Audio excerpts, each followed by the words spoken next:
everyone. How are we doing today? My name is James Spencer, Partner Solutions Architect at AWS, and welcome once more to Howdy Partner. Well, what is Howdy Partner?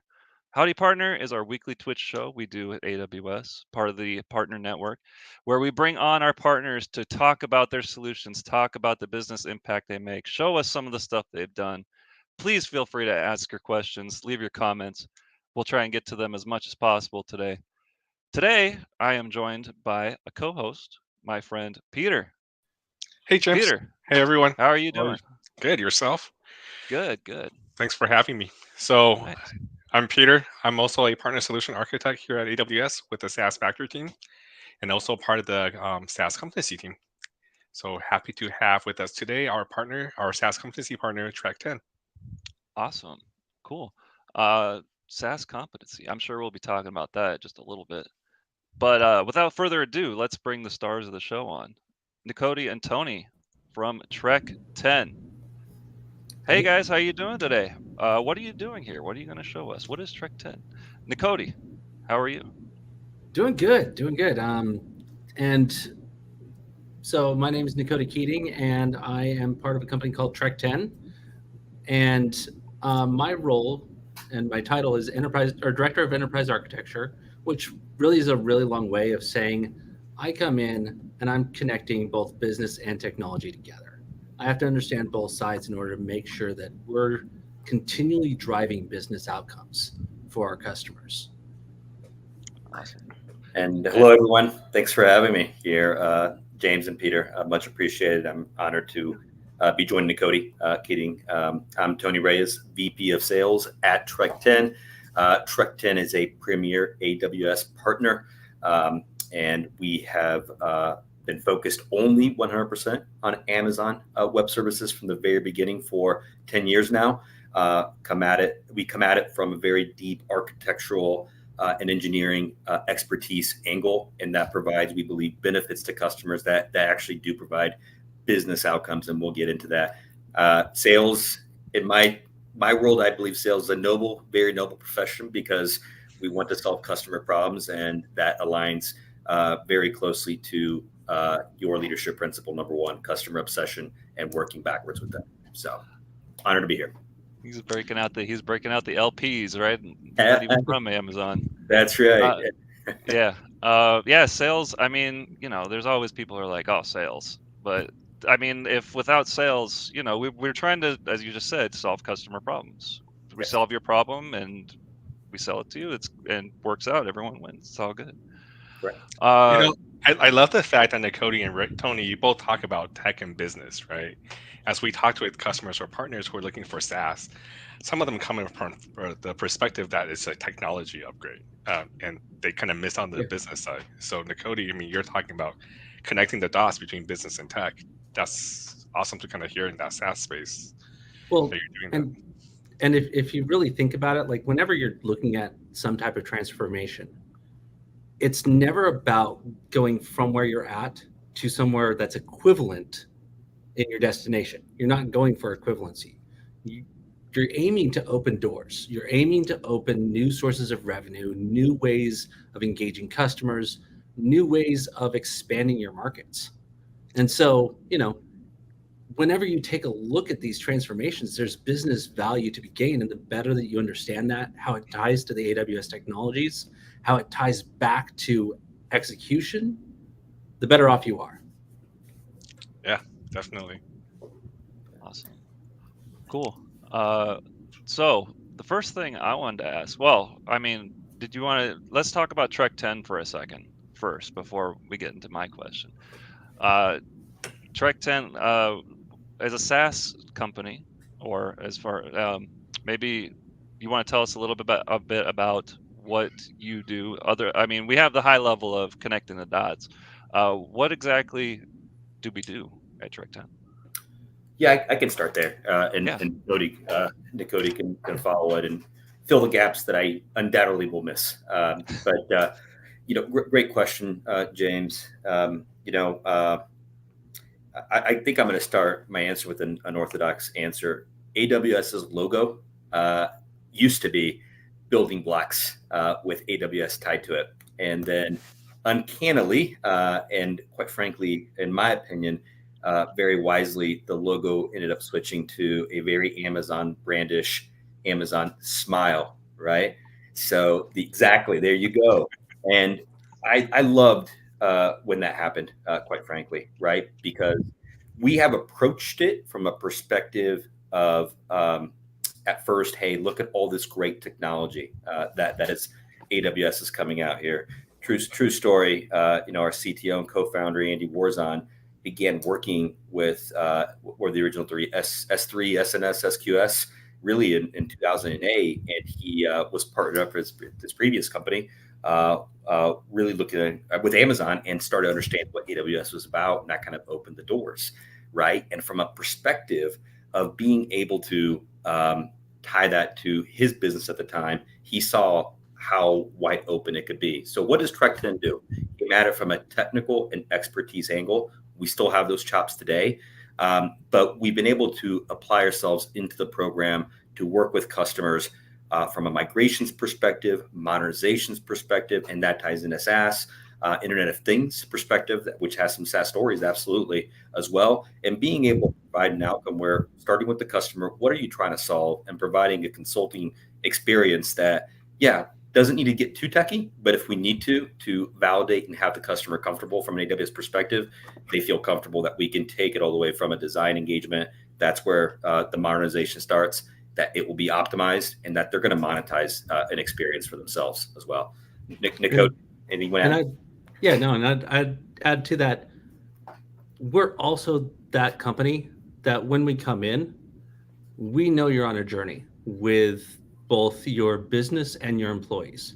And so we'll oftentimes come in and help you level up your team while in our engagement. So by the time we leave, not only is your team up and running with a solution in place, but your team is to the point where they understand both how it's built, the philosophies behind it, and how to innovate on top of the platform. Yeah, I have to add something on that. And I have to say, great call out, Nicody. Traveling with the customer in the journey, we find that we provide much more valuable to customers of all sizes when we work side by side and they learn from us at the end of the day, because AWS, you're never going to stop innovating. We will be around to work with customers and be able to provide a elbow to elbow, shoulder to shoulder mentality. And that addresses another problem, right? I think of 5-6 years ago, how will the level and the skilling up of enterprises and SMBs, how will it happen? I think the reality is the people already are there. They exist within your own organizations. There are many savvy people that want to learn AWS or take the next step with the next technology that's out there that you guys are innovating on. And we love to do that. Great. So my next question was, we're going to be talking a lot about SaaS. Let's first start out. There's a million people have a million different definitions of SaaS, and they also have their own personal definition of SaaS. I always use the analogy of SaaS as Photoshop, SaaS as Gmail, those kind of things. You sign up for an account, you log in, that's it. Maybe there's a monthly fee. So with that said, Nicody or Tony or both, or even Peter, what is SaaS like in the context of what we're gonna? Yeah, I'm just sorry, Peter, off to the side. In the context of what we're gonna talk today, what is your Trek10's definition of SaaS? Yeah, I can start on that too. Well, I think if we would approach it from a technical perspective, what comes to my mind is multi-tenancy and scalability, right? I mean, we think of a SaaS offering like all types of different emails that are out there, right? And getting a subscription tied to it, and having it scale and have it be multi-tenant. But I would add, to be very very direct in terms of it's about monetization. Are the companies able to build something that they're going to be able to build revenue because they're providing value to customers? I would add that, are they building it in such a way where the technical debt is limited over time? Technical debt will grow regardless, right? It just does. But can you limit that sprawl? And therefore, you're starting to optimize from the very beginning. And I would add that, does it reduce risk, right? Does it come with all the bells and whistles from perspective of security and reducing your risk in such a way that you don't have to think about a lot of things because they're automated, right? So, Nicody, please, by all means. Yeah. Now, the parts that I look at when I look at SaaS is you have those aspects that Tony was talking about, but like right after you get to that first point, the diversity is extreme in terms of what SaaS becomes. We work with companies all the way from companies who have IoT components to their SaaS products to companies who are strictly internet, enterprise-based, large scale, and global. And the challenges that you run into with SaaS is, like when you're trying to define it, is it's continual delivery, but not for all industries. So you have some industries that are really open to change, are ready to like take on the next big change as soon as it can possibly be done. Then you have some SaaS models where the companies are very concerned with every single change that goes out. And the various models to handle that from a technology, from an architectural perspective, et cetera, change based off the industry, based off of the desire, based off of the customer expectations. And so, this is one of those things where the definition of SaaS is really that mentality of I'm going to continually deliver a service that I will be responsible for as the provider, that you are going to pay me to be responsible for that. And, you also have platform as a service and, infrastructure as a service as well. But like SaaS really is where you're focused on that software aspect. So. Again, I love the fact that you guys are kind of touching on the business perspective, right? So like when I work with partners, we're looking to build a SaaS solution. First, define the business goal you're trying to achieve, and then make sure that whatever solution you're building supports that goal and help the organization meet those goals. So yeah, well, 70% of startups fail because of lack of industry alignment, right? And so, designing your SaaS solution to match your industry and to match that expectation is one of those barriers that you have to get past as you build up a company. It's a journey, like you said. Yeah, right? It's a transformation journey on both the tech side and the biz side. Yep. Awesome. And coming from AWS, Peter, you mentioned, we talked about the SaaS competency a little bit. Peter, what is this SaaS competency? I'm familiar a little bit with competencies and designations and all that differentiation. What exactly is the SaaS competency? SaaS competency is just like any other AWS competency, is where we have the opportunity to work with our partners and validate their knowledge and their expertise and their experience in that space.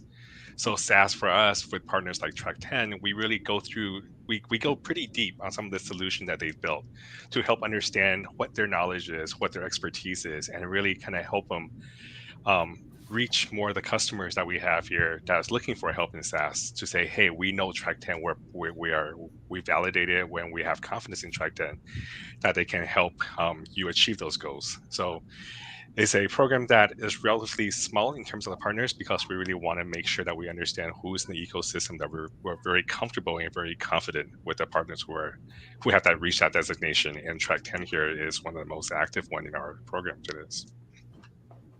Great. Cool.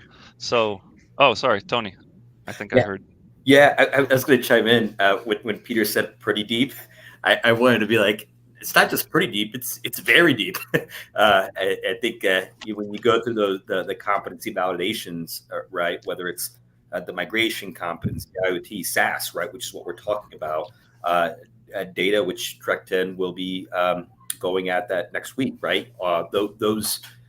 That process in going through that is a very deep process. I have to tip my hat to AWS in really doing their homework and digging deep on, does the partner have the technical expertise, but what are the customer stories of who you've worked with as well, and what has been the outcomes of the customer. And I think I would also add that the questions that get so deep is, would the customer validate what you said as well, right? I think that's a question that's popped up in those types of approaches. So, Peter, in terms of pretty deep, I'd say very, and good guys, right? I was going to ask you, what do you think some of the benefits for customers to work with competency partners? You cover some of them already, but what are your thoughts there? Like, why should a customer go and find a competency partner to work with? Yeah. Well, I think I'll start off with saying that I think that the word validation has been thrown out there a couple times by you and myself, right? It is deep validation, very, very deep validation. That is a bonus, right, for the customer and for everyone involved. Quite frankly, it's a win-win-win relationship. It's a win for AWS because they can confidently say, hey, this partner knows their stuff. It's a win for the partner because at the end of the day, that AWS has a lot to offer, right? And the architects and engineers that work for Trek10 love working on SaaS. Cody loves working on SaaS and tying the business technology. So it's a win for us, and it helps us grow our business. And then the customers are looking for that that partner that is going to give them the best foot forward. Because at the end of the day, right, SaaS needs to work, has to work. There's real money on the line, right? And they need that comfort for sure, right? So I think that's what it works. And as Stephen Covey would say, right, wrote the highly effective people, 7 habits of highly effective people. When you get win, right? It's not just 2 partners, it's 3 partners, and it's very rare, but it does happen, right? So, yeah. So I follow up. I know that when Trek10 applied for the designation, you guys already had an established SaaS practice. But since achieving the designation, how have your experience been since achieving it? Yeah. Well, I think it's one of those things that just there's nothing like success to build on more success, right? And so it's just manifests itself. And then, I mentioned the word, I am truly honored to be working alongside an Cody Keating, alongside Mike Hurlitz, and alongside an Andy Warzon, right? Alongside these great architects and engineers that we just keep growing it, right? And the final thing I would say to answer your question, I mean, we're kind of living it, right? We're able to tell these stories on Twitch, to be able to share the fact that as a partner that's able to say howdy, right? It just grows upon itself based on the success that we're having. And I would also share out, and if you could go ahead and share my screen quickly. Yeah, absolutely. Yeah. And I don't expect everybody to read through these, but when you take a look at the different models for supporting SaaS, the challenge that a lot of people run into is trying to identify the model that's going to best work for them. And so, you have the internet service where you kind of have just a single approach, a single way of delivering your data. Then you also have, a service where all of the data is being isolated. You have an approach where you have distributed systems, some of which could be deployed into your clients' accounts or into your clients' on-premises systems, or might be IoT. And then you have kind of a managed platform approach to SaaS as well. Having a partner who understands these various models, how to leverage them, how to collect data from them. I mean, one of the biggest mistakes I've seen so far from customers is not collecting CloudFront logs for what their customers are doing, and leveraging that to help drive business decisions and to turn it into analytics that can really change how they view their own business, how they view their customers, how they interact with their customers in order to drive better business outcomes. And so I just wanted to bring that to light, because that's one of those things where, like, as we dive in deeper and deeper, we take a look at, our customers. And I can talk quickly about a situation where we ran into this distributed system where we have a customer called Virility. And what's interesting about Virility is they're leveraging artificial intelligence to predict the ovulation cycle and to optimize the process of pig farming.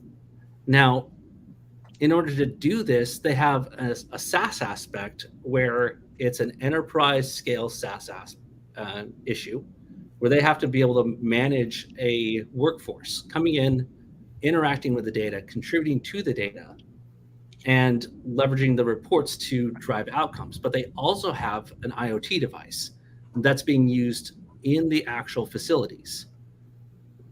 This IoT device then needs to be able to communicate back, and there's an entire interaction there where it's also driven based off of a annual license model. And so as we came into this situation, we were able to leverage a lot of the AWS native capabilities to dramatically reduce the effort to go from them just starting off with a solution to them having a full-fledged solution, leveraging a lot of the AWS services as both the backbone as well as revenue generating value propositions to their customers. So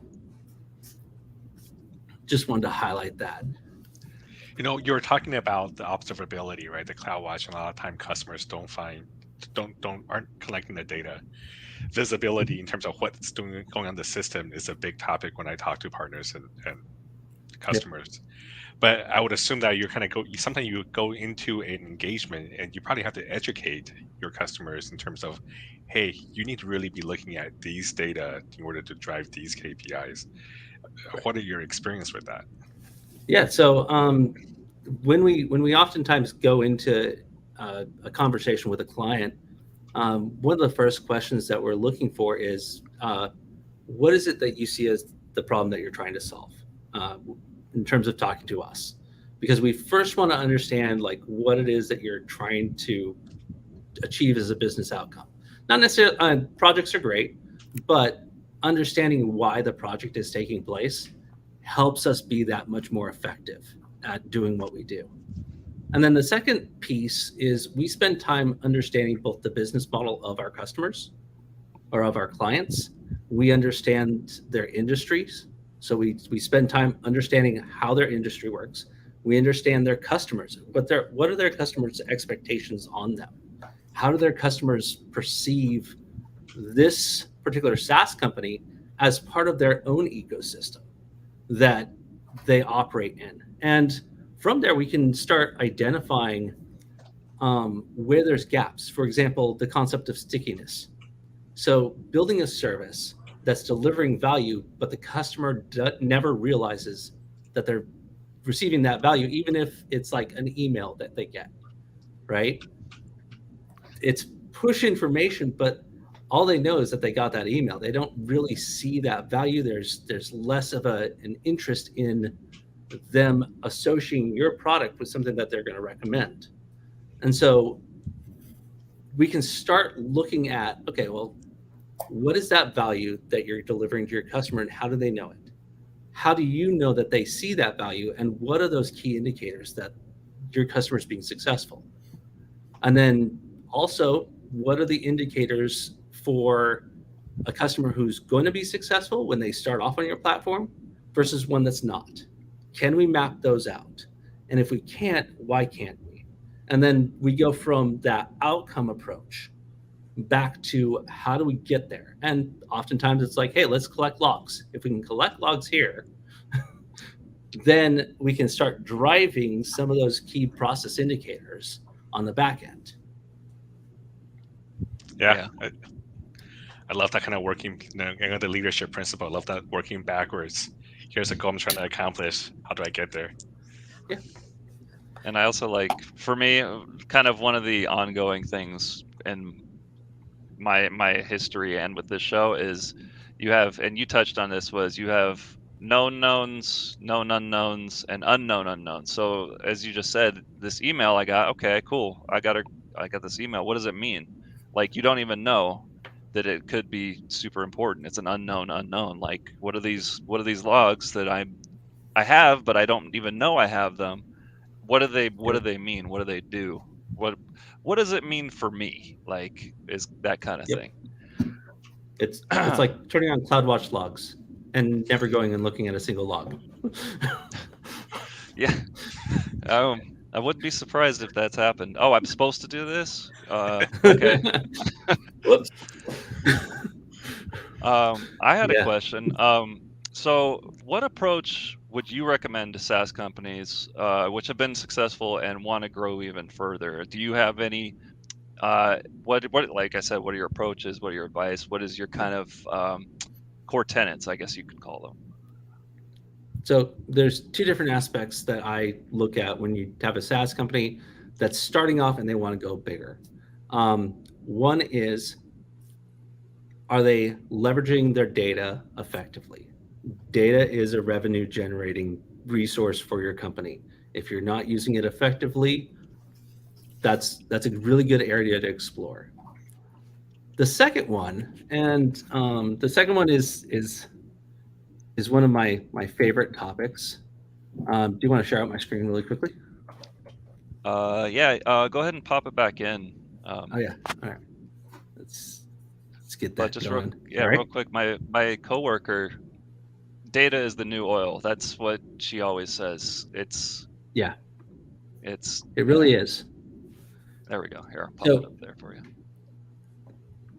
the other question that I tend to ask is, are you monetizing AWS services because you can?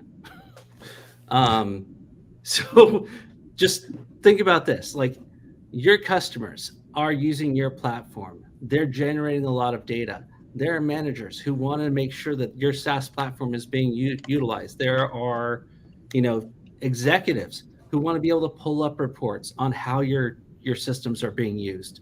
Guess what? Giving them a QuickSights dashboard where you do multi-tenancy with QuickSights, giving them a QuickSights dashboard where they can not only just view the reports of your system, where you can sell reports and other reports and use those as monetizable resources, you could also sell the ability to access QuickSights directly and be able to create their own reports. So that's not actually too heavy of a lift. Second one, if you're operating a SaaS platform that has client interactions, is there a way where you can combine CDK and Lambda and create a framework where your customers can upload a little bit of code? It's locked down to just what they need to be able to do, but suddenly you're able to charge them for running their code on your SaaS platform. You've just extended yourself and your ability to provide even more value to your customers. Be able to sell Pilot Light and data and DR capabilities to your customers. Listen, like the read replicas for RDS and DynamoDB global tables, if you're set up properly, you can just flip that on and you're charging your customers for the DR capabilities. Especially if you already have all of your systems written as infrastructure as code. And then finally, like, leverage their data warehouse as a driving source for revenue. They're generating information with your systems. You can turn around and leverage S3 and Lake Formation to sell their data right back to being ingested into their own data warehouse systems as a feature that you could charge money for. And so all of these pieces kind of fit together into that. AWS is coming out with new capabilities, including an AI, where you can start opening up AWS services as revenue generating resources for your SaaS business. Nakota, you're touching on revenue generation. Tony, you said the same thing earlier as well. I know that we're kind of in a unpredictable or a shift, I guess, in the current economics, right? Yeah. So how has that SaaS business model changed for companies who are interested in creating a SaaS offering in their portfolio? What have you been hearing, or what are your conversations been like? Yeah, Nico, do you want to start on this one as well? And I'll try to.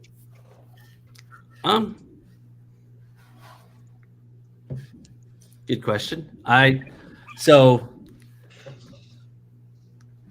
as you know, Tony, why don't you start off on that? I can do it. I can start off, and it is an interesting time. For sure. I'll start there, right? And I think that without knowing we are all really 1 degree separated, 2 degrees separated from the CFO at organizations at this point in time. I touched upon it earlier, right? When we had we called it our sales kickoff this year, but quite frankly, it was a lot of people in our company to understand the direction. And I referenced it earlier again, is we have to help our customers understand that they're going to be in a market, and we're going to be in a market where we're talking to customers like, you should make this bet at this point in time. And it starts again with the goals. Peter, you said it earlier, right? Tying to the practice area of enterprise architecture, which, by the way, SMB, don't be scared, right? It is also for you to think like an enterprise and tie the same principles. It works, right? But let me wrap up the question by saying the following, right? We're tied close to the CFO. Every customer that we're speaking with, whether they're coming at it from a technical perspective, or as the case has been over the years, someone in e-commerce or someone in marketing, right? We really need to help them understand and paint the picture of how are they going to, again, generate revenue, and do we have the ability to share that story? How are they going to reduce that risk? And number three is this going to be built in such a way where they're buying what we're offering as a consulting firm, that it's also going to be easy to understand, easy to manage, easy to scale. And we hit on those things every single time that we can. And those questions of tell me about your business today, and based on your goals, where do you want to take it? Now let's show you a few things on what the possibilities are. What's the art of the possible? And I would say that we're having a lot of success talking with customers.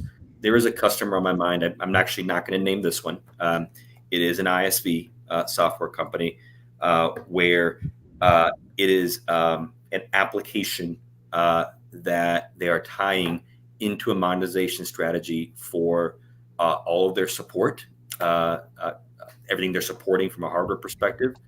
The dollars that they're going to make on this is in the millions at this point in time, and will be growing. The cost of it is in the, at this point in time, thousands or tens of thousands a month. And the ability for them to lean in and say, hey, we built this on AWS, we're covered from compliance, from security perspective, is a story that has been told to the CIO, and they get it, right? By the way, I mentioned compliance, security. I would say in this economic market, I would say the other thing that really is offering value and customers are buying is security, quite frankly. That's the other thing. That's job zero, right? So it's an interesting economic climate, not insurmountable from a perspective of the reality of that the world hasn't stopped spinning, and I still need to go provide value to my customers. How do I do that? Right. And just to add to that, what's fascinating to me is we see a lot of SaaS where they're really focused on that bottom line of how much are we spending? How do we cut back? At the same time, we're finding SaaS who are just going to the opposite extreme of, I want to use the latest technologies out there. I want to be innovating at a level because I know if I do this, I know if I can capture the imagination of people right now, there's a door open. And so I can go out there, I can provide a service that's going to reduce somebody else's cost. I'm going to provide a service that's going to open up somebody else's revenue capabilities. And suddenly you get this disparity between the ones who are like, we need to cut back on funding, and the ones who are saying, hey, we're going to fill that gap. Not only are we going to fill it, we're going to stay there. That's Nick Cody. Gosh, Peter, what a great question. Right? Mind if I say one more thing here based on what Nick Cody just said? I mean, if you just Google the number of companies that have gone public, right, this year versus the number of companies that went public in 2021 and 2022, that paints the picture, right? If you also Google the rounds that are happening, large VC rounds, right?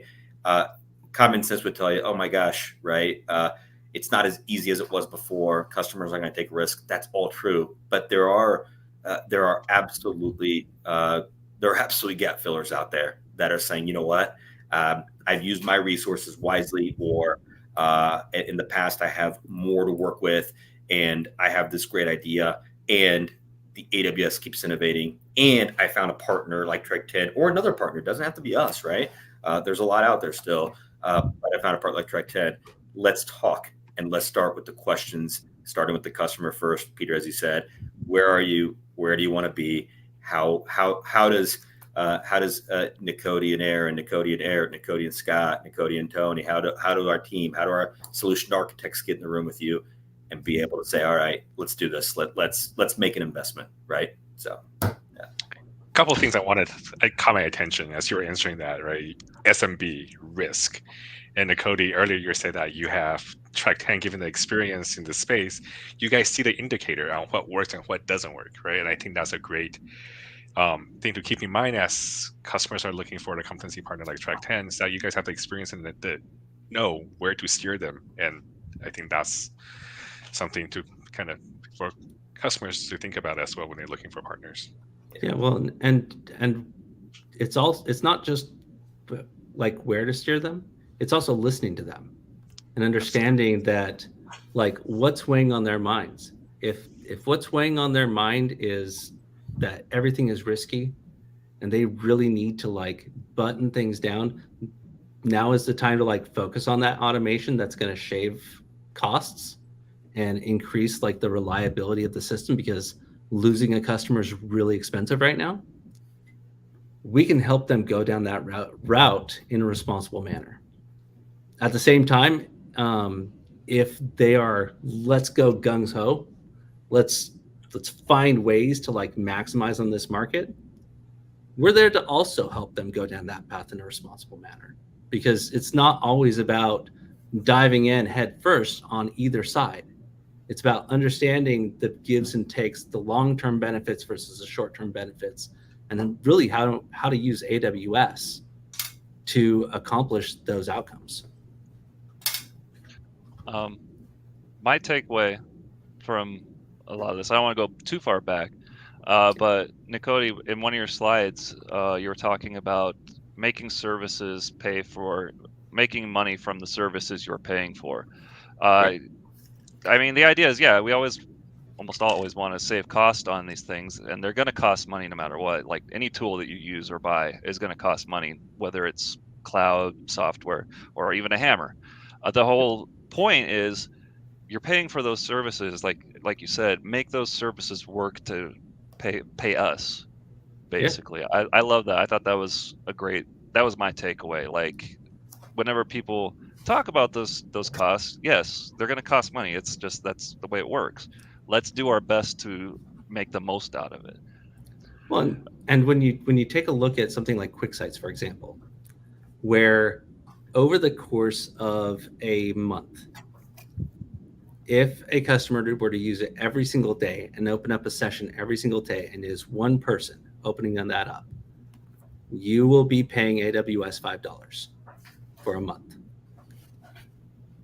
Yep. That is extremely cheap if you're charging them, $100 for the analytics capability that they're paying $5 for. And if they don't use it, you're not paying. So there's real ways to balance it out so that you're really only paying when you're being paid. That's a great situation to be in. Yeah. And as you're providing that value as that customer, again, it's customers are willing to buy because they see the value. It's just a value life cycle. That's all it is. Yeah. And then my other thing that I thought was great, it's something I hadn't even thought of before myself. You mentioned some people, they want to try and be as efficient as possible, with their cost. But then you have the other side. Some people do want the latest and greatest. I'm one of the people, I like to have like the fanciest piece. I build a new PC like every 2 years. It's just a money sink for me. I got to have my 400 frames per second on my stuff. But I never even thought of it that way. Sometimes having those latest and greatest, even though they might cost more, it does open doors, as you said. Like it can bring people in that are interested, or open doors in the sense that I never thought of doing these things before, because I always use the cheaper stuff or the more proven stuff that's been around. And by using that latest and greatest, it kind of opens not just it opens those doors for possibilities and also how do I say it? The possibilities, but also like just the intrigue, I guess you could say. Like a big one. Sorry, just like a big one right now is generative AI. I mean, I'm not going to go too far off topic, but as soon as you hear that word, it's like everyone just their ears perk up. And so that was just a perfect example of what you were saying. Sorry, I'm done. Enough rambling. Yeah. No, and I'd love to come back to the AI topic because it's a lot of fun. That's kind of the topic where you can dive into it for hours and like have very productive conversations that lead nowhere, but it's one of those thought-provoking exercises. But let me take you to an example. If you can go ahead and share my screen. Yeah. So in the financial sector is really it's hard for them to have updates. And like, let's just take insurance as an example. So for an insurance, if you have a mission critical system for them and you want to update it, they have to make sure that it complies with all of their filings that they've done for all the states that they operate in. Now, that means that they're very reluctant for change. So let's just say that, and I'm giving a talk on managed platform approach for SaaS on August 2nd, but let's just say that we took our SaaS platform and we fired up a different instance of it in separate accounts for each of our customers. Well, okay, that's interesting. It's possibly going to drive up our costs. Okay, well, let's turn around and say, hey, customer, we have your SaaS platform. Why don't we displace all of the processing that you do around this particular system that used to be on-prem, now we're moving into SaaS. Let's displace that and put it into the cloud. You won't have to think about budgeting for replacing your on-prem systems, and you don't have to think about locking down an AWS account. You don't have to think about like all the security ramifications. We have a framework that will work to help you do that. Well, that just opened up the door for that company to take their software engineers and transition their software engineers over to using your platform. And if you do it right, you're having them write their code in the language that they're used to. So for example, if you had Java engineers, you can host Java in Lambda, and you could just have Lambda running. Your customers aren't going to interact with each other's systems, which means that a single customer can't negatively impact other systems. You can start selling access to analytics data coming out of your account. You can start selling access to CI/CD pipelines built up in code pipeline, where as they check in, it goes through, it deploys out. You can start leveraging more and more of the AWS ecosystem as monetizable, as more of an ecosystem for your customers than just your SaaS solution alone in some cases. So anyway, just wanted to share that out there and hit up a little bit of what you're talking about really capturing some of the pain points customers are dealing with, especially if they haven't migrated to cloud, or if cloud is a challenge for them. SaaS can also help fill in that gap, and there's a lot of money to be made there. Yeah, for sure. We have a question in the chat real quick from Emo Girl Lover. It's kind of going back just a little bit. Are there the things you would recommend prioritizing the latest and greatest tech usage for? Tony, maybe you have an idea? I have an idea. It's probably totally off base, so therefore Nakoti will come and rescue me. Okay. Okay. I'll start here. Trek10 has a set of values that that we go by, that we live and breathe, right? I mean, they're very closely tied to the Amazon leadership principles, right, as well. But I'll mention one, right, that doesn't answer the question yet, but friendly and laid back. Customers love working with us because we're friendly, we're laid back, but not too laid back, right?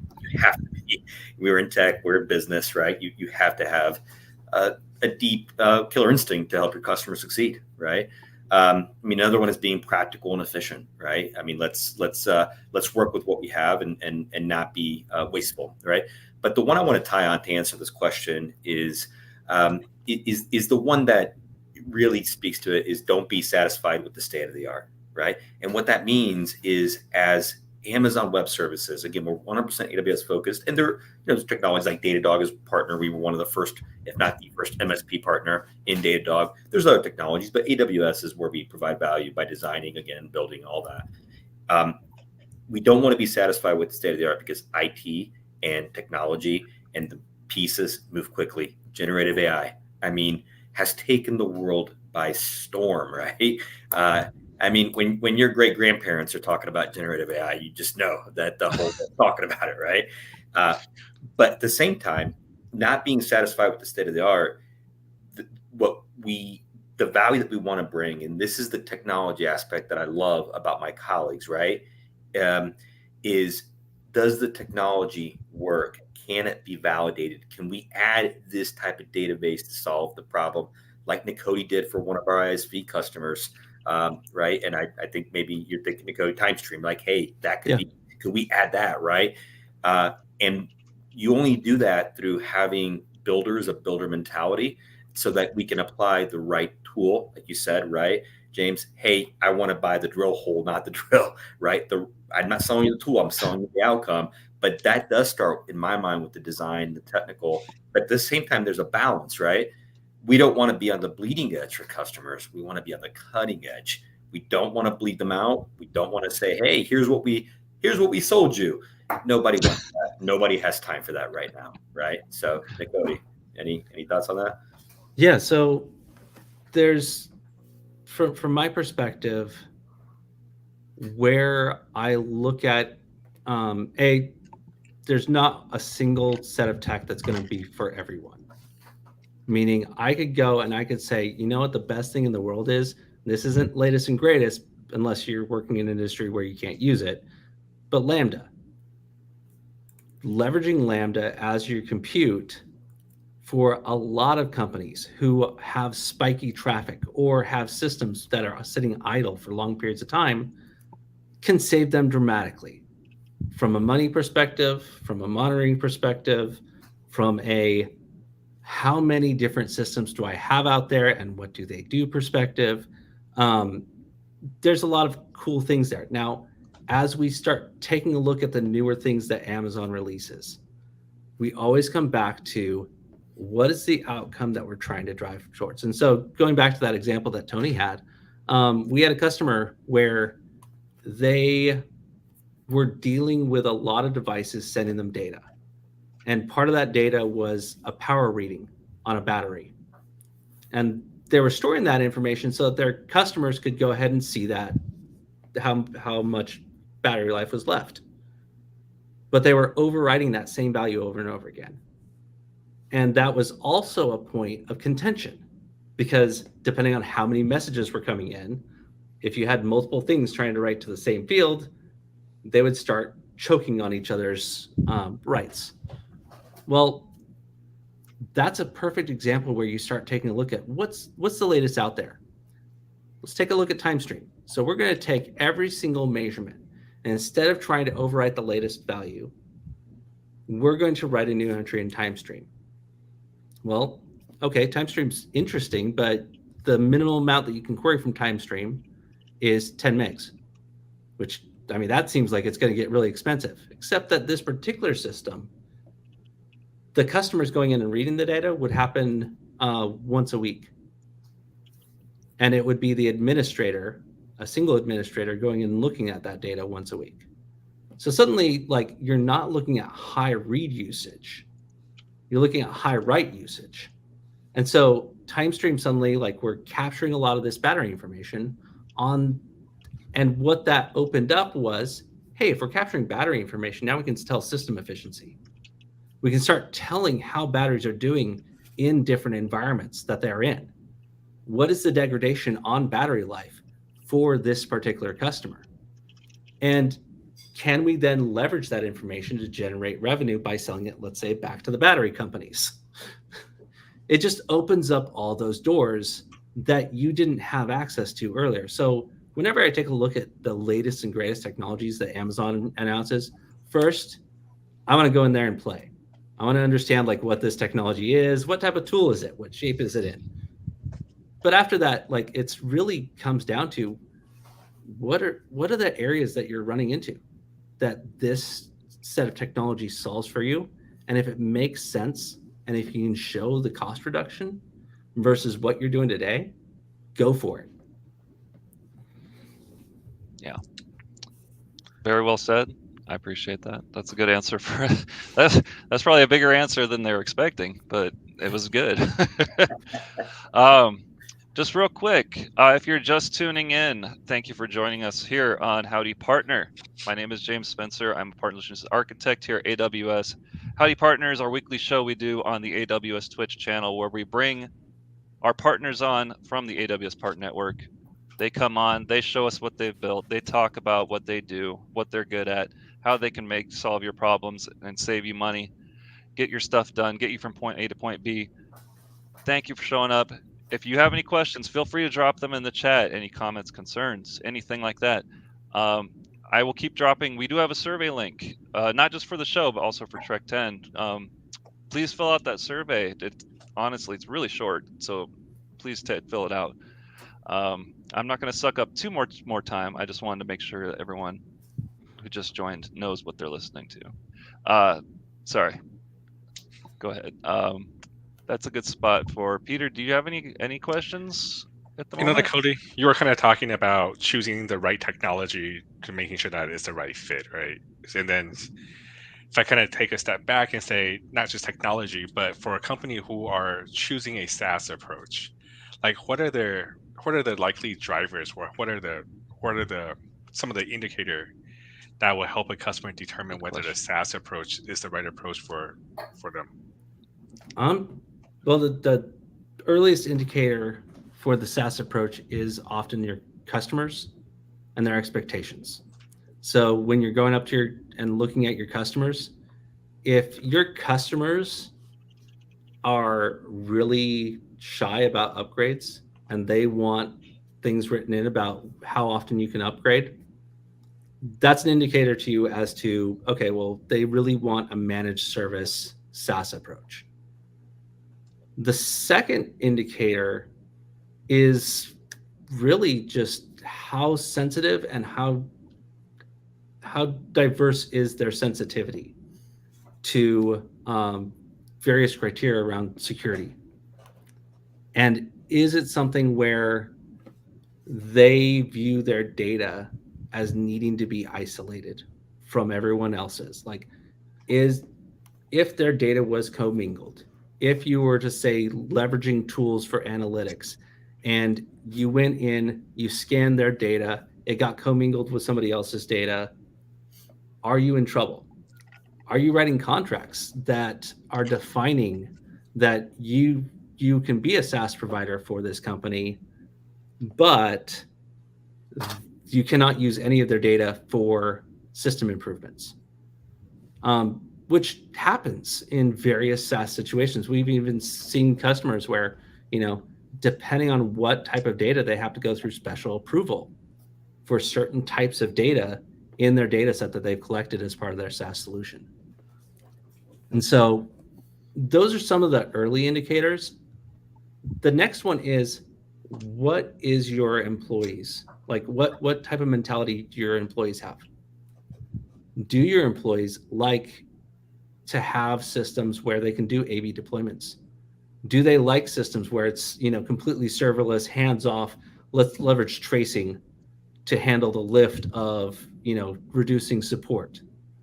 Or, hey, we're going to hit scale at such a massive level that we have exceeded the serverless value proposition Like there's a line that can be crossed in both directions, and misusing a tool can be extremely costly. Using the tool for the wrong purpose, like let's just say, for example, I was going to take Lambda and stream videos through it. Not the best use of Lambda, and probably not what it was ever intended for. Oftentimes you want to hand that off to S3 as quickly as possible so you're not in the middle of that. But that can also completely change the capabilities of your business. And so if you have a team that has a mentality that matches up with technology, leveraging the technology that aligns with your team is important. Having your team grow is also important. But if you ask a team that's never done serverless before to build a serverless SaaS solution and to build a model that they've never been in before, the amount of struggle, the amount of churn that you're going to have, and the mistakes that happen through that process is going to be detrimental to yourself. And so, it's a matter of not only industry, but capability. And we can help get the capabilities built up. Oftentimes when we go in, we'll go into a project, we'll work side by side and like level up employees and get them to where they need to be. But if you're just starting off and you're making a SaaS company, going with what you know and doing it as quickly as possible, getting out to market and getting revenue generation going is probably your top priority. Yeah, I think that growth is going to be a big one for a lot of companies, right? Especially the SMB space and even the larger enterprises as well. Yeah. James, you asking this "what is SaaS" question, Photoshop. I mean, that was a heck of a transformation, and it worked out very well for Adobe. And that was a large enterprise tackling a transformation. Yeah. I even mentioned that myself, but now that you just pointed out, I'm like, yeah, when did Photoshop become something that I bought at a store and downloaded? Like I just realized it happened and I didn't even really think about it, Like I back in the day I bought it at the store, I installed it, and that was it for 3 or 4 years. And then all of a sudden I went back to school and one of my classes was like, you can use Photoshop. And so I was like, oh, cool. I signed up for, I think it was like the student price was like $10.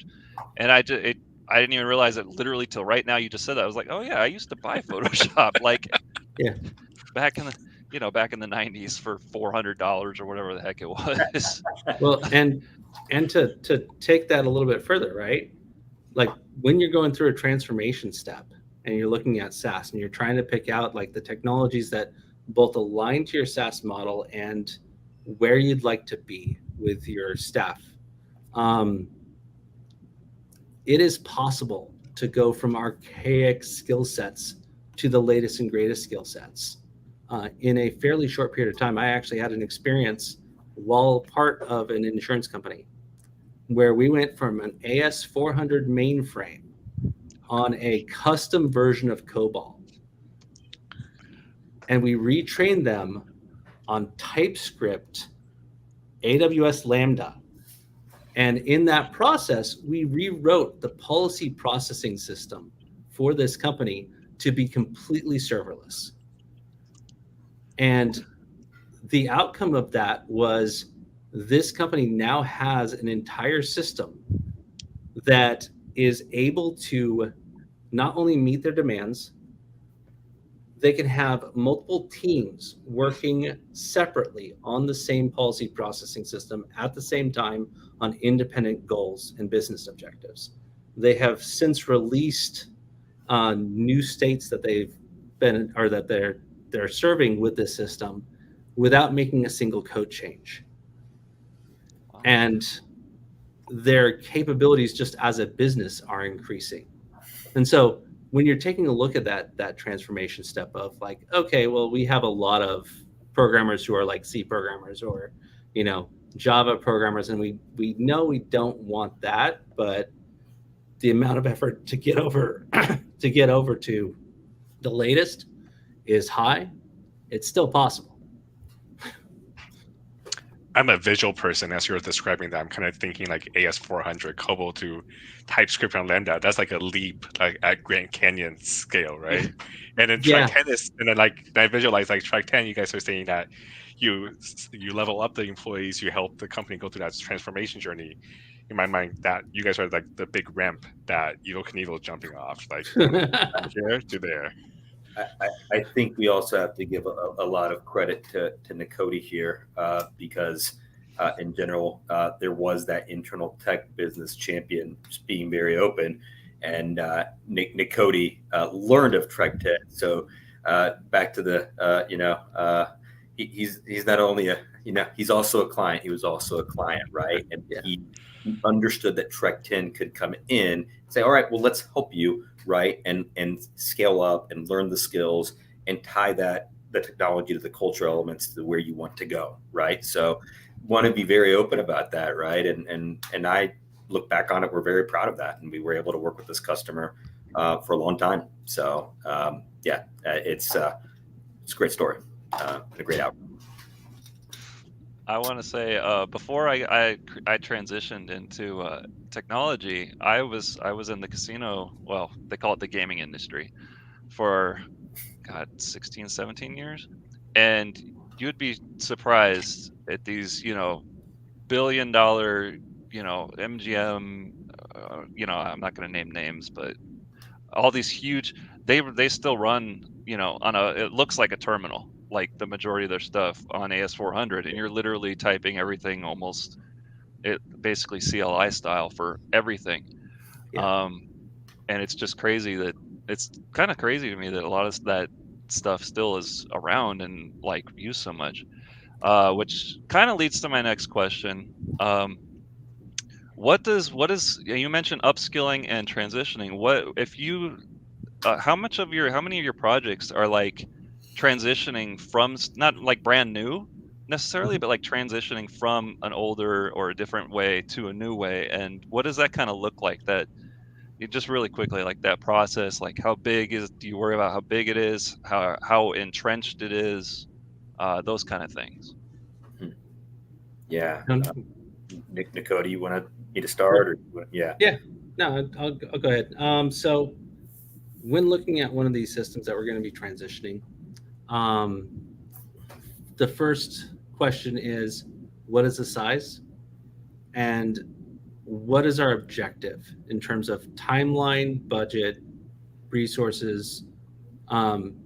Because Trek10 is about delivering value quickly.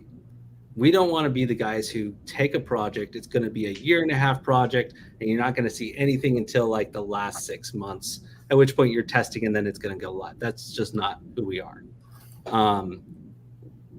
And so, early on in serverless, Trek10 was the first one that pioneered, to my knowledge, the strangler method of let's take a component, pull it out, write it in serverless or write it in the new technology, and have that connect up so that your monolith still is present, but you've taken out a single business capability from that. And then you take out another, and then you take out another.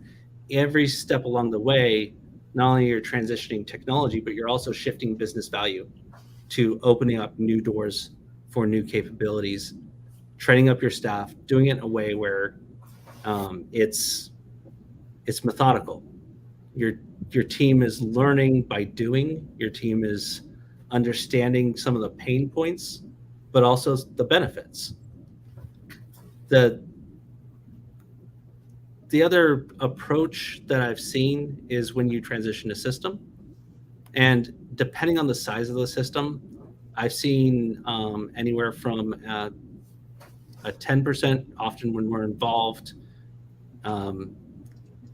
because we scope it down, obviously, to a 70% failure rate. But it really comes down to, can you scope the problem to a point where you're still delivering business value? The timeline is short enough that the executive team or the directors see the value being delivered in a time frame where they're not having to justify the continued investment over and over again. Because, with all projects, you have a timeline, a horizon, at which point the company's just going to cut bait. Doesn't matter how close you are to the end. If you exceed a certain time period, the value to what's the perceived benefit and the cost just doesn't line up. They cut it. It's all a wash, or it's all waste to them, and they start on their next initiative. Oops, that was a mistake. If you scope it down to the right size, which is one of the areas we focus a lot on, you can be very successful at transitioning parts where you are demonstrating success over and over again. If the economic climate changes and they can invest, or they can only invest a fraction of it, you haven't lost anything. It's not all or nothing. And so hopefully that answers your question. Mind if I add something? I think you asked for specific number 2, James, right? And I think that, with Trek10, early on, we really cut our teeth with startups, and we still work with startups as well. In fact, might even have a case study about that with regards to when we can discuss here very shortly, because it can apply to a lot of startups, right? And by their very nature, startups are, especially ones that want to get on SaaS, right? But we go all the way up through enterprise as well. And the reason I want to chime in on this is we've been very successful with extremely large customers, enterprises or ISVs or digital native business, working with an offering that we call Developer Acceleration, where we have modules with regards to how do you build on cloud native, learning and teaching and dialogue. And the next step after that is let's go build something together into proof of concept or into production. The next step after that is, hey, we actually want to bring more people into the room for more developer acceleration. That's been a pattern that's to the point where now, like, hey, look, we actually have a kind of a big initiative, bet the company, and you're going to be the partner that actually we kind of know what's going on. We're going to be here, and you're going to be here with us, and let's go build. And we need to do it in 9 months. To Nicode's point, right? At a certain point in time, customers will cut bait, so they say, all right, we trust Trek10. Startups are a little bit different, right? Developer acceleration is they want to move quickly, right? And then that offering really becomes in terms of a design engagement of how do we work with a startup or even SMB where, hey, I understand AWS to a certain degree. I don't know how all the components fit. Can you show me a roadmap and then proceed and then build a trust there? So I hate to sound like it depends, but it does, because again, starting with the customer, where they are, what the resources are, what's the timeline, do they have appetite to learn, or do they really need to get going quickly? We'll adapt. We'll adapt, right? Yeah. I mean, saying it depends that's as long as, if you give us something behind it, that totally makes sense. Obviously, you're going to have different situations, like you said, people that need something right away, people that are enterprise, and it's going to be a huge lift, or just startups that just they want to start doing things the right way and the most efficient way, in the way that they see it. Or even, like you said, fill in those gaps and build that trust. They know a little bit, and then you come in and help fill that gap, and then the relationship just continues from there. I got a question. So, being part of the competency program, I get to see some of the launches or the project that our partners are working on. And I have to say that when I was going through Trek10, you guys had some of the most unique and interesting case studies, or like launches. I'm sorry. Care to share anything that's gonna stand out? That's like that was a good one. Nicody, Tony. Nicody. I'm gonna go with Oster from just a pure customer, what they're doing for their people perspective. And if you're not familiar with Oster, they do prosthetic limbs. So they're the ones who make the prosthetic limbs. And the most custom piece of that entire prosthetic is the piece that joins up with the actual limb itself. And so we had a chance to work with them and to help take a platform that was originally pre-built and move it into AWS, get it to scale using a lot of AWS services like SQS, like S3, like Lambda, in order to make it so that for all of the different locations, people could go in, they could get a scan done of the point that's going to connect to the prosthetic and have something custom made extremely quickly versus going through an entire process.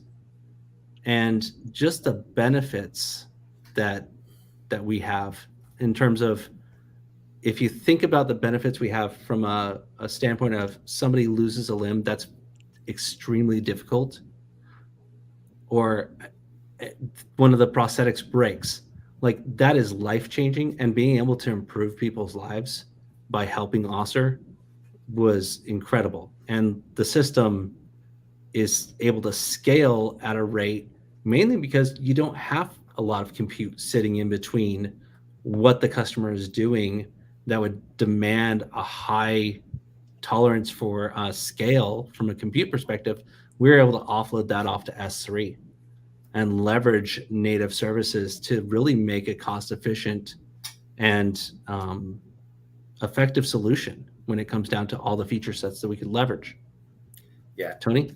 Yeah, I can't speak publicly about revenue. I can't speak publicly about where do they go next, right? But obviously being sold in their distribution system in the U.S. is a big deal. And, you know, I have to, what I'm about to say comes from our main stakeholder on his exact words that really tugs at my heartstrings. I have to say that I go on LinkedIn often and I see what Osser will put, and they will in video, and I just reshare it immediately. What many of us, right, that have our limbs intact, we take it for granted every single day. I know I do, right? I know I do.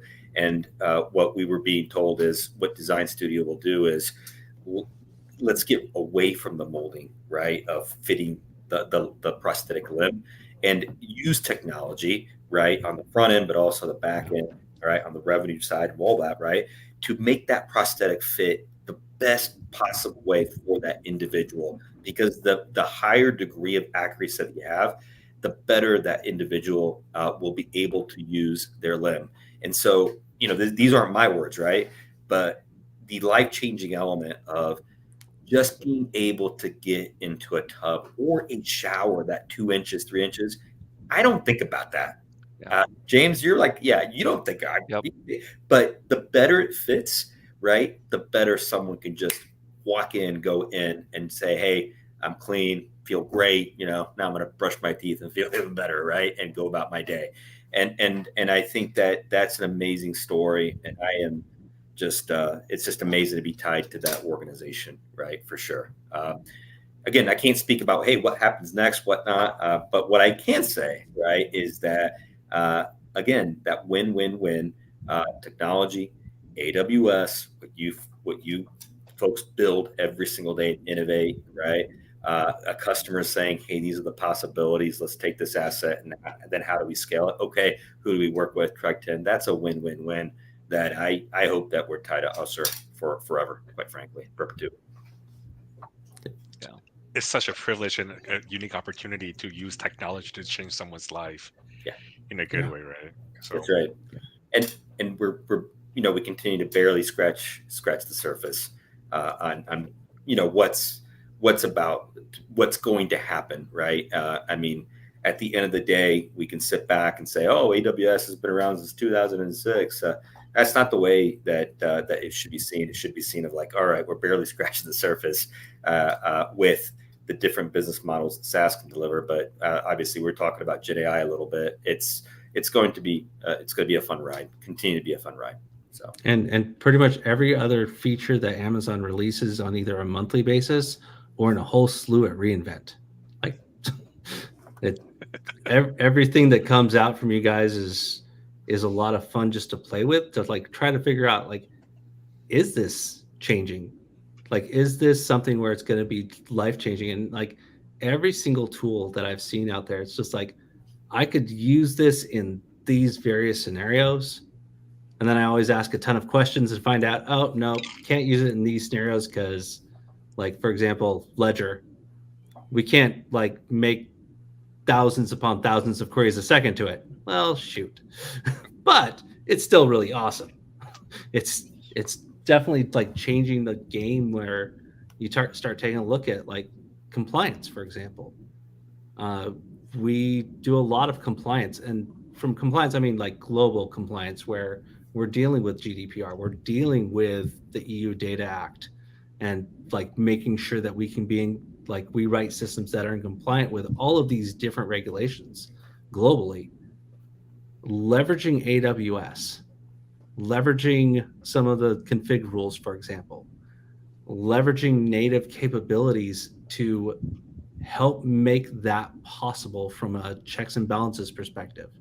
Make it possible for us to be able to go in for auditors and say, hey, here's all of our reports. Here's all of our proof. Here's the one place the operations manager can go in and see the list of all the risks. And to be honest with you, I think the biggest change that AWS has created in the marketplace, especially when it comes to SaaS, is around security. It's like security was always something. I mean, I worked at Microsoft in the early days, and we had, the security books that they'd hand out on a regular basis. And all of us were supposed to read them. We all did read them. They were long. It wasn't fun. But recently I've had the experience of working with a company where we were trying to get to HIPAA compliance. And the auditors came in, and we had the list of capabilities in terms of which features inside of AWS that we're using. We had the list of config rules. They're able to check the box. Not only that, but we then turned around and were able to show all of the patching we did to the software. And software dependency patching wasn't really a thing 15 years ago, like even 10 years ago. Like I was doing an audit with a company on a software product they purchased. It was written in Java. We shoved it through one of the security tools that like do dependency mapping. And there were a massive amount of critical issues that needed to be patched. The software wasn't supported anymore, but it's just one of those things where like that's one of the values of SaaS, but it's also one of the values of freeing up people's time from managing hardware and the infrastructure systems on a day-to-day basis to really focusing on how do we improve software, how do we improve our security, how do we make this easy. So I just want to thank AWS for helping free up some of that brain capacity. I think it's great that you kind of touched on some of the points that enterprises, companies, when they evaluate whether SaaS is the right approach or not, they may not be thinking about. So I think you kind of provided some additional pieces there, food for thought. Yeah. I will take full credit for all of that praise. Thank you very much. I'm wearing the shirt. No, but you mentioned a lot of those features, like you said, they fill a gap that you might have had, or if they don't, maybe they're exciting to just play with and see what they're capable of. A little bit, pull behind the curtain a little bit, and I'm sure it's not that unknown, but the majority of the stuff that we do build or features we do build are from customer requests. Like it's not a joke, it's not lip service. Like we legitimately have, hey, customers, we need this, and then we go build it. And then if that's like 90% of it, don't quote me if I'm wrong, then it's like 8% of it, I want to say, is just stuff that we run a lot like our own small startups.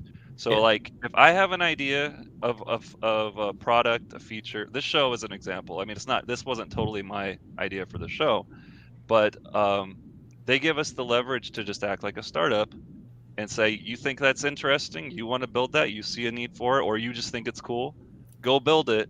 And if it works, cool, it's a thing. If it doesn't, whatever. And that's just how we do things with all that around here. So that's perfect analogy. And you mentioned startups as well. On the enterprise side, there are some amazing integrations that are happening with a lot of our different customers and retail and quick start, right? Restaurants and whatnot. But let me go back to startups, son. I think that's important. To other customers, right? BrewLogix started with IoT, a connected keg, right? But really what their goal is, though, is they want to bring the power of what you just talked about to Main Street and to craft brewers and to bars, right? And just an enterprising team. And what they're doing, what's the business value is, it's not just connecting that data to, hey, I need to change my keg.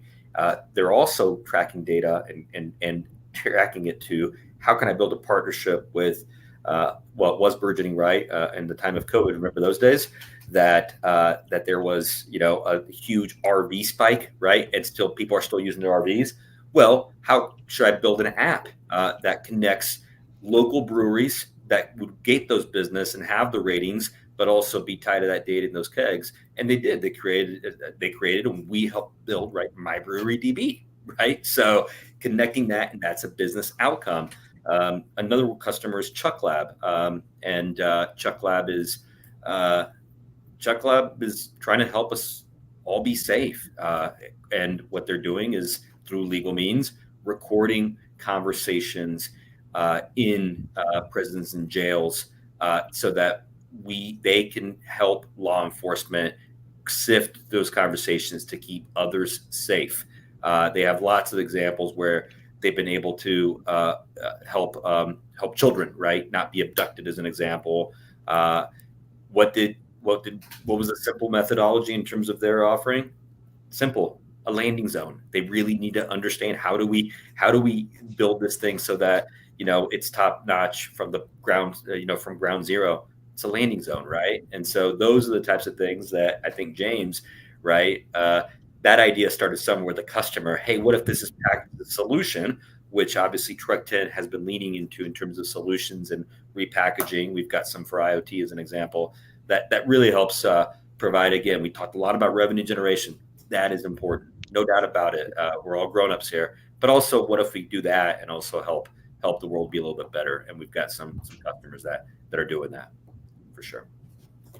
Yeah, I like both those case studies. That sounds keeping kids safe and then going ahead and having a beer afterwards. Those sound like yeah, that's right. That sounds like a good day to me. Great day. I heard you say IoT. Specifically, we did have a IoT conference, and Trek10 was there.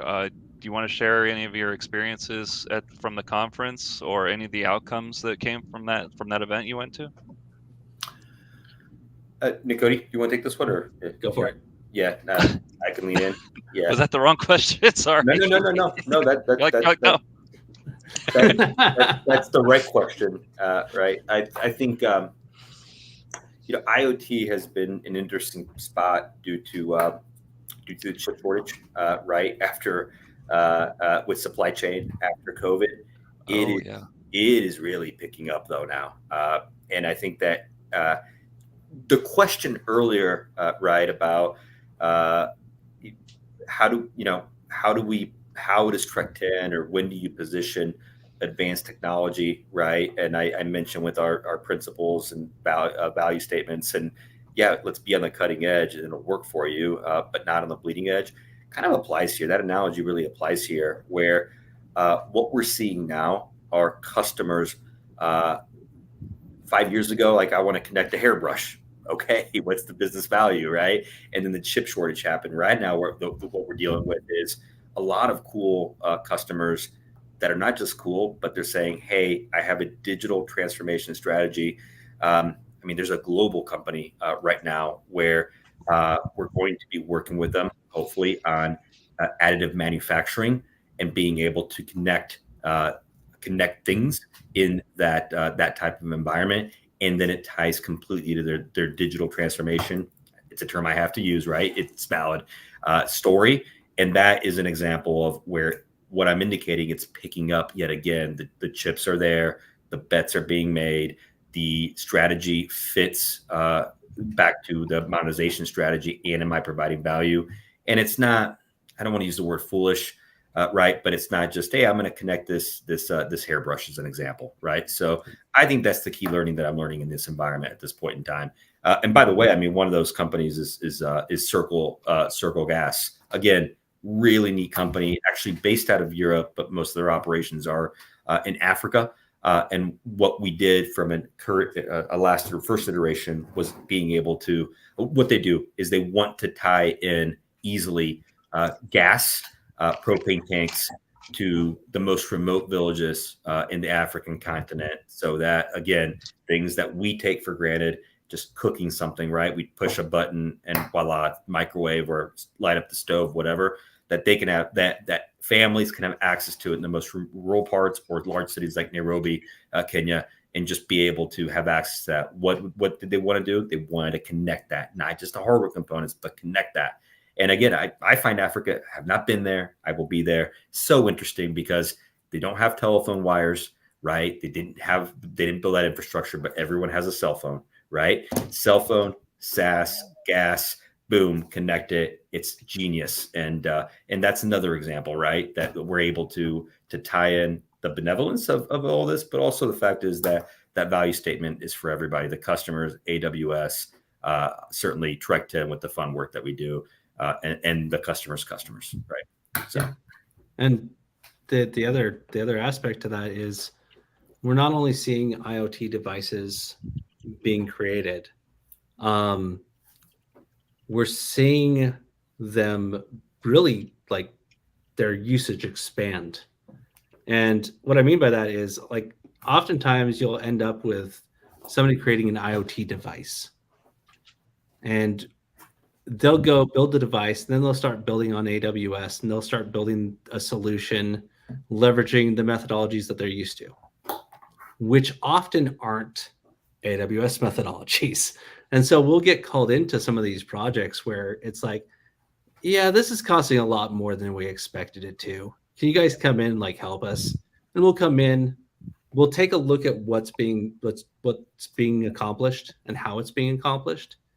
And oftentimes our recommendations both cut the time to delivery of the entire solution, but also dramatically cut costs. And that's mainly because we figured out how to leverage the AWS ecosystem to cut down the amount of effort, the amount of code that we write to replace components. And by the way, one of the fascinating parts about that is I am seeing more and more your cell phone being used as an IoT collection device. The amount of sensors in this thing, the amount of capabilities that a cell phone has, we will see apps being created that leverage AWS IoT and are capturing some of that information, sending it up to IoT collection SaaS solutions. And like suddenly, like, it's not just an ecosystem of I'm going to make a device. It's I'm going to write an app for your watch. I'm going to write an app for your phone that leverages AWS IoT as part of its core capabilities. Yeah. What I was going to say was, oh no, go ahead, Peter. I said it's cool to see how far the technology has come, right? I remember like 15 years ago, I had a flip phone. My dad's like, "You gotta upgrade your phone." Like, no, this is all I need for a phone. And nowadays, like, there's crazy amount of stuff you can do with your phone. It's such a powerful computer sitting in your pocket. How do you leverage that? And IoT starting to kind of tap into that. So yeah. There's organizations talking about. You mentioned the watch, Dakota, but you know, that we're talking to in terms of how do I make my fabric smart on my clothing, right? And that we were having those discussions 5 years ago, but now it's actually a lot more real. It's possible, right? With the hardware components. And then not only that, back to this monetization strategy, but it goes even deeper than that. Not just making it smart for me and the customer is, what are the materials that are being bought, right? And should I have that type of color? I mean, I'm wearing purple. That's because I look good in purple, right? But it's not a color that many people would buy, right? But the point is that goes back to supply chain management. That goes back to how can I be competitive? Back to those business discussions. Could I procure different material that feels the same but costs 30% less, right? It's a lot of business discussions that are being had, not just at the IT level. And look, we're all, I'm not a technologist. You three are, right? I can just play on TV, right? But the business folks are taking notice and saying, I didn't know that was possible, and now I believe it is. And how do we get in the room and make this a reality? And that's where the magic happens. So anyways, just a few more other, right? A few more other examples that could be eventual case studies and could be coming to a Howdy Partner near you eventually. That'd be great. Yeah, Tony, I typed the comment in the chat, but you mentioned Africa. They don't. You said they don't have telephone lines. And very rare. Yeah, go ahead. Yeah, I had never even. I've literally never thought of that. Like I mentioned in the comment, I said, generally speaking, I always think of technology as being iterative. We developed Morse code to talk to people far away. Then we developed actual, analog telephone lines, and then we developed this, and then, and now we're here. I had never even in my life considered a place where they might have just like, I don't know what you want to call them, generations, steps, stages, places where it's like they went from nothing to boom, cell phones. Yeah. Well, I mean, that same thing could be said about how we now are able to pay with our phones. Yeah. The payment technology has actually been around for a long time. Really? Yeah. And it was used in countries where people would get mugged a lot. And so you'd carry around your phone and you would actually pay your bank, or not your bank, your cell phone provider, to have money available on your phone to pay with it. Interesting. And so that's where that technology kind of originated from, was kind of those more risky countries where carrying cash around, that just you'd get it stolen. This isn't like a risky country scenario or anything like that. No. My 8th grade kid went to a field trip and they went to a amusement park, and the amusement park doesn't accept cash anymore. Yeah. So she's like, can I have your watch for the day? So she took my watch, and I get text messages saying your credit card was used at blah blah blah. Yeah. Same thing. I actually was lucky enough to go to the All-Star game yesterday, and T-Mobile Park is one of those places that it's completely cashless, and they have a handful of machines where you can get I don't even know what it is. It's a card, whether it's MasterCard, Visa, I don't know, but to convert it so you can actually buy your peanuts and Cracker Jacks and such. But also, just one last comment about that was, you mentioned all the different sensors and all the different things that are capable on your phone. I think about this. This is something I do think about frequently. If I always walk out of the house and it's 3 things. It's phone, wallet, keys. I always count to 3. Do I have 3 things? If I was going to lose 2 of those things, it'd be the wallet and the keys. I would freak out more about losing my phone than I would my wallet. Wallet, I can cancel the cards. I can get a new, ID printed, blah, blah, blah. Phone, like, if they're managed, I lock it and everything, but if they manage to get in there, like, I don't even know what they could do. You could be impersonated. Like, you can be completely impersonated. That's exactly right. Well, I don't know about me, but. The other funny thing is, like, if you lose your phone, there's no more payphones out there. Like, that is your lifeline to everything. Like, general communication. Yeah. Back to the analogy of thinking technology being iterative. It's very true to think that way. And I'm not picking on enterprises. I mean, when we work with them, right? But the natural step is, right? I mean, look, when virtualization came out, that was a big deal. Not just $1, it's all, it's a huge deal. I remember that being, speaking of SaaS, I mean, the question that was asked when I was selling software back in the day, can this run on virtual server? I mean, that was like the cutting edge question. Can this be a virtualized, or does it have to be the old just one box? Anyways, back to the country, right? I think at the end of the day, and I tip my head to Nicody as well, within enterprises, we are taking those iterative steps, and it's starting to gain a lot of steam where it's like, okay, I can graduate. I get it. I understand it. Let's graduate and let's get the right people in the room, right?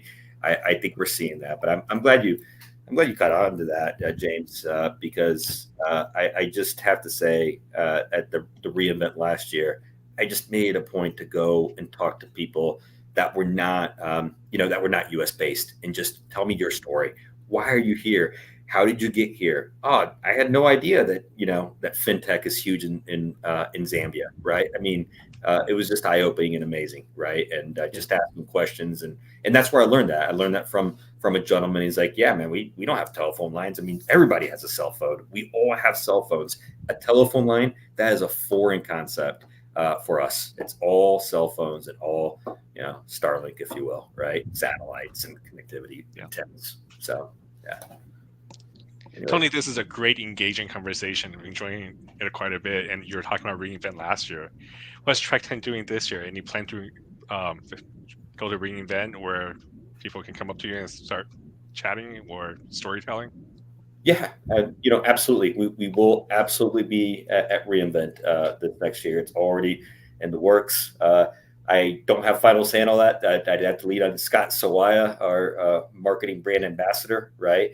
But we really love connecting at reInvent.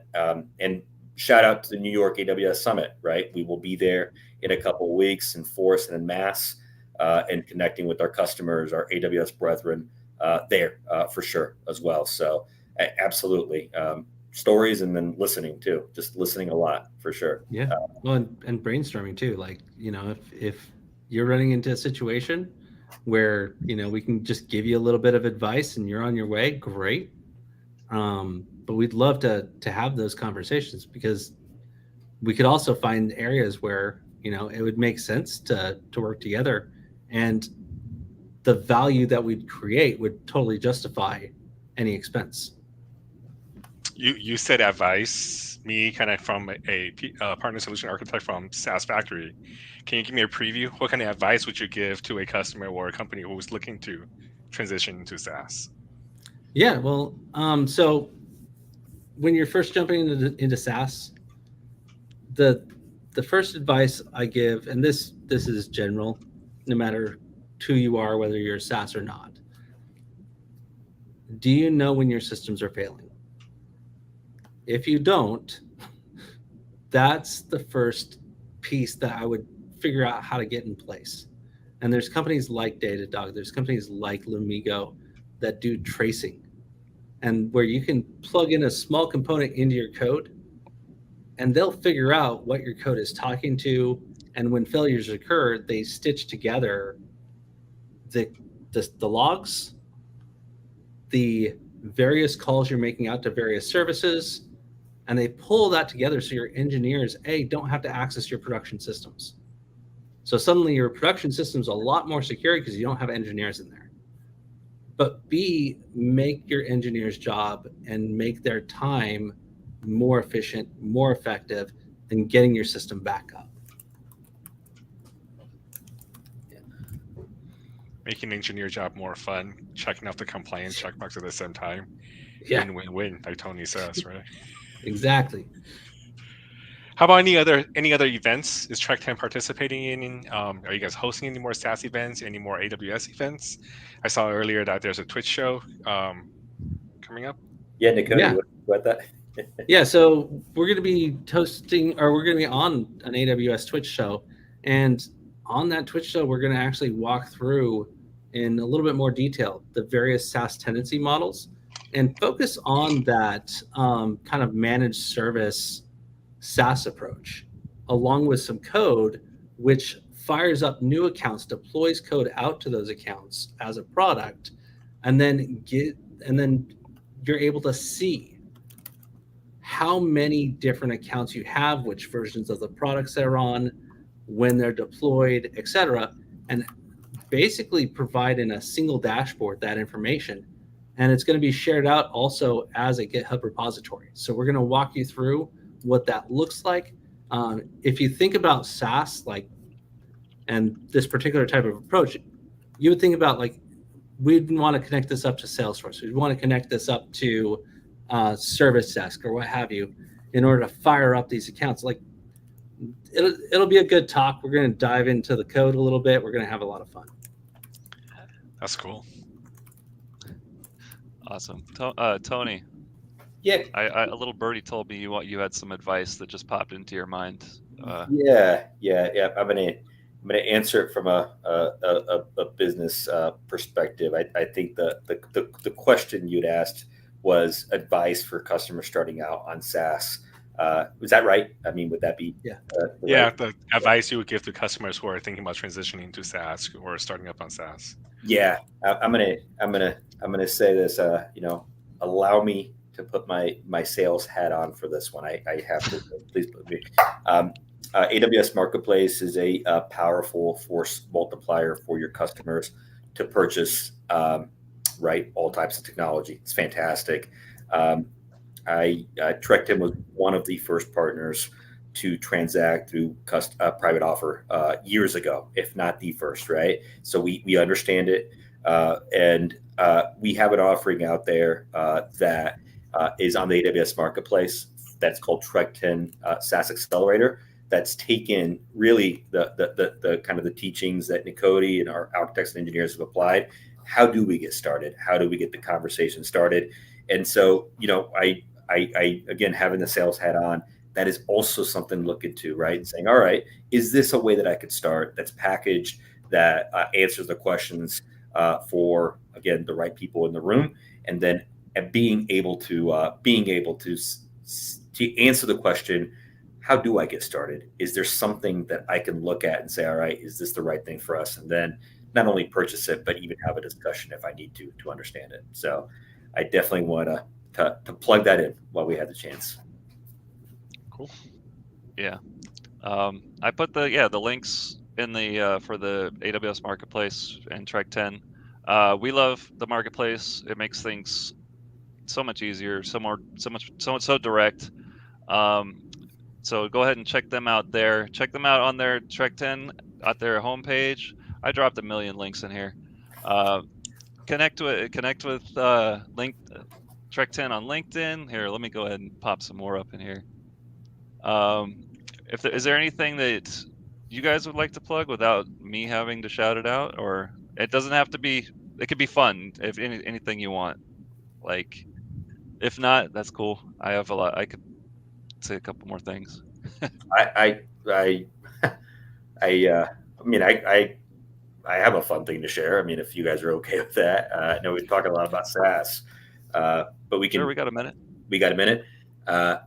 Again, I can't truly state. The fact is, it did start with technology with AWS, right? And it has transpired over to business outcomes. The neatest, Werner Vogel's right. That all things distributed that you shared with regards, that's great. I love. He's a genius, right? Tying all that, it's a highlight.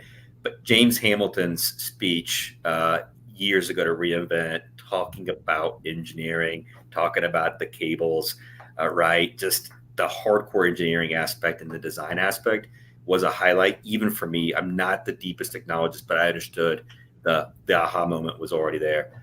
Just want to say that I did see him in Seattle at a restaurant.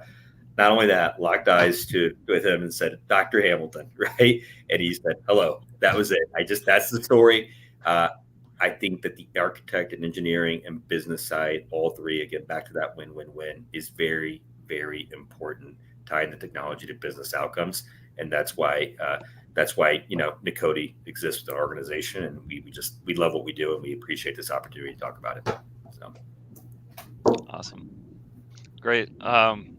So last thing from me, please fill out our survey. Once again, it goes to those unknown unknowns. we can't make the show better if we don't know what you don't like, and we can't capitalize on the things that you did love. So please fill that out. It's really fast.